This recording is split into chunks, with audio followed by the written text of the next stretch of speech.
So One Piece Power Warriors 4 just got a DLC drop. I don't play the game, but on November 21st, Egghead Island Lucy is coming to the game with his Awakened state. Egghead Bonnie is coming to the game with her pipe and her Nika abilities. And then S-Snake is coming to the game. So we are going to be focusing on S-Snake right now, and an alternate costume for S-Snake is her without the Dom shoes, so she is barefoot. I am happy we're seeing this because I'm always under the impression that characters with Dom shoes don't have feet. And that's such a weird thing to think about, but I always think that. And it's interesting to me that she's in the game now, because so far, she's the only Seraphim that got preliminary art.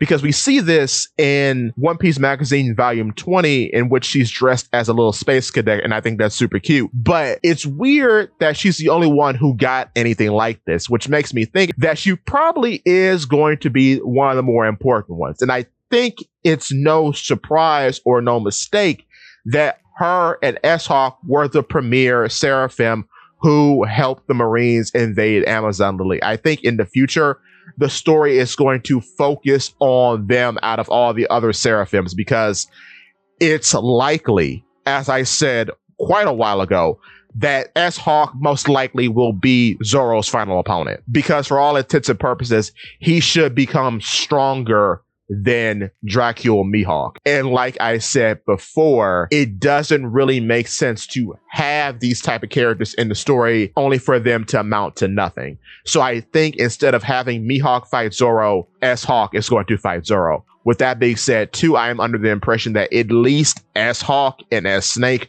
will actually mature into their adult states moving forward. We don't know how growth works when it comes to the Seraphim, but it's more believable that they will grow up in the future. But when it comes to clones, I think you should try to make a clone of that subscribe button by clicking it and turning it a gray, and that like button by clicking it as well.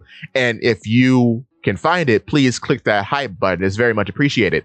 But yeah, I think the Seraphim are going to grow up in the future, and Snake is going to be your Hancock equivalent for the modern day version of the Rocks Pirates, which I think is Cross Guild, because I can't see the actual Hancock joining Cross Guild anytime soon. If anything, the entire Kuja forces just joined the Straw Hat Grand Fleet. I think that's the most likely outcome for Hancock, and I've said that multiple times. But yeah, I think S-Snake is going to join Cross Guild. But on top of that, I don't necessarily think that a lot of these Seraphim are going to retain their code names moving forward, because it just seems kind of weird with them having the ability to use hockey and apparently them having emotions for them to just retain code names as their actual names. However, with that being said, give me your thoughts and tell your friends about Polypede. What?